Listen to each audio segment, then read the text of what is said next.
Bonjour, bienvenue dans cet épisode 15, saison 2 du replay des déblogueurs de la Griffe Noire. Alors ça faisait longtemps qu'on n'était pas venu, mais on a été débordés et puis surtout on a été très peinés par le décès des amis de Charlie. Et du coup on a mis un peu de temps à se remettre en route. Mais bon, maintenant ce qui compte c'est qu'on est là. Et alors cette semaine au programme, on a un ange et sa longue quête, on a un monsieur voiture, et on a aussi évidemment, comme vous le savez maintenant, le petit coin secret des déblogueurs de la Griffe Noire. C'est parti. Quand un livre qu'on a adoré paraît en poche, qu'est-ce qu'on fait? On en reparle, évidemment. Il paraît que la pédagogie, c'est l'histoire d'une répétition continue et continue et continue. Alors, professeur Gérard, c'est à toi.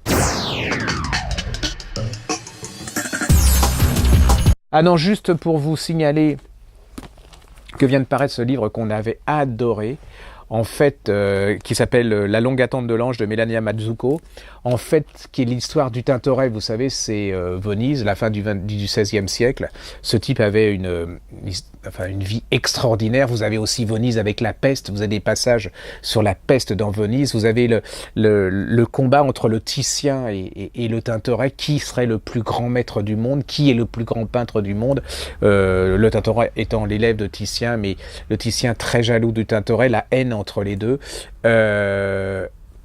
Une fille qui meurt, qui est l'amour de sa vie, à qui il va apprendre à peindre, qui était presque à devenir la plus grande peintre de son temps, mais qui va disparaître par la peste.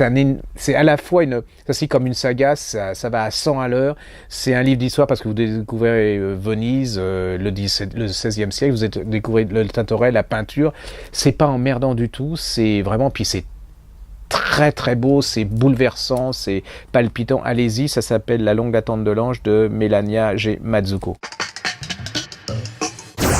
Alors, Monsieur Mercedes, non, ce n'est pas l'histoire du fondateur de ce grand concessionnaire automobile, mais bel et bien un polar signé Stephen King. Vous allez me dire quoi d'original? Eh bien, vous le saurez en regardant cette vidéo de Gérard, qui pour l'occasion s'est fait le porte-parole de Jean.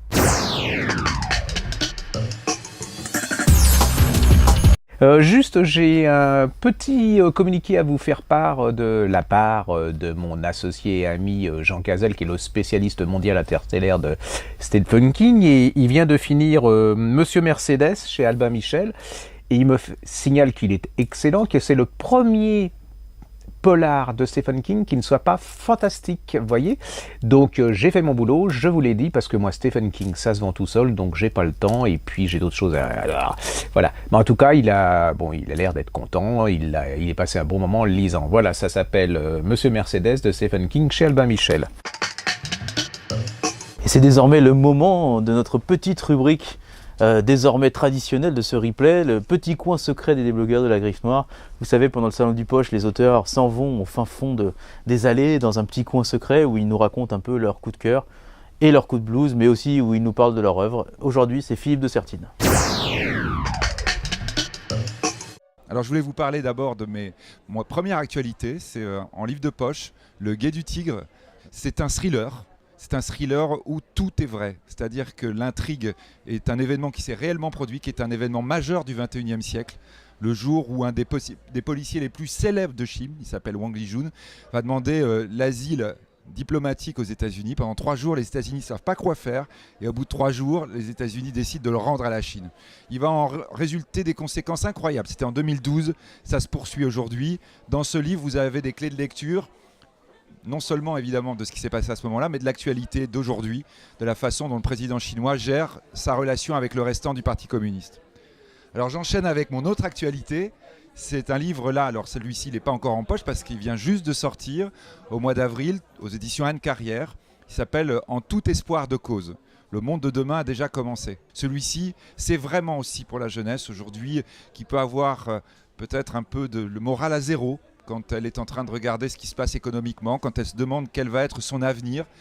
Et en réponse, eh bien, les jeunes gens peuvent dire que leur modèle existe déjà, que le modèle pérenne existe déjà, que le vrai problème que nous avons, c'est sortir du modèle ancien, mais que si vous regardez la réalité économique aujourd'hui, le plus grand des patrons s'appelle peut-être Mark Zuckerberg, c'est patron de Facebook. Et ce qui est important pour notamment les jeunes Français, c'est reprendre confiance en l'avenir, c'est dire on veut essayer de se risquer par rapport à ce que peut devenir l'économie. Et à ce moment-là, l'avenir nous appartient. C'est un livre d'espoir et un livre lucide, parce qu'évidemment, par rapport à cela, ça veut dire qu'il n'y a pas intérêt non plus à rater les trains qui sont en train de passer. Donc ça, c'est le grand message de ce livre. Puis juste, je vais terminer par un coup de cœur. Un coup de cœur qui a un peu plus de 50 ans, pas tout à fait, mais 51 ans. I Have a Dream de Martin Luther King, en français et en anglais. C'est important de savoir parler anglais aussi et de pouvoir traduire et de regarder les mots tels qu'ils ont été prononcés. Ce sont des événements absolument fondamentaux de l'histoire. On a toujours un rêve. C'est très important de conserver nos rêves et de conserver l'espoir qu'à un moment donné, ces rêves vont devenir réalité. Un coup de cœur à lire, mais peut-être aussi surtout un coup de cœur à méditer. Alors pour terminer ce replay, un petit coup de cœur, mais aussi un petit coup de gueule.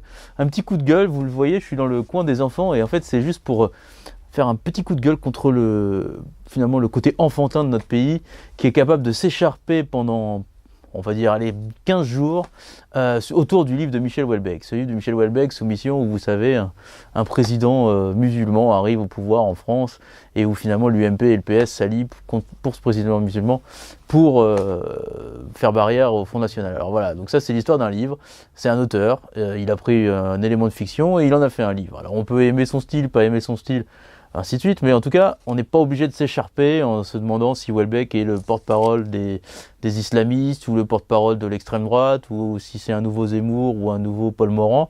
On peut peut-être juste lire le livre, dire si on aime ou pas le livre. Moi, pour ma part, je l'ai aimé, et j'ai surtout aimé finalement la réaction qu'il a suscité chez l'ensemble des Français qui en fait n'ont pas compris ce livre. Ça traduit finalement le peu de place qu'il y a aujourd'hui pour le sacré dans notre pays, et finalement ce livre dit aussi le délabrement de notre République, et rien que pour ça il est intéressant, et ces réactions enfantines qu'il a suscitées démontrent à quel point la démonstration de Houellebecq est éclatante de vérité. Et voilà, c'est la fin de cet épisode 15 de la saison 2 du replay des blogueurs de la Griffe Noire. Alors comme chaque semaine, évidemment, vous pouvez retrouver tous les livres dont on a parlé sur le site de la Griffe Noire. Vous pouvez les commander, vous êtes livré en 48 heures. Que demande le peuple ?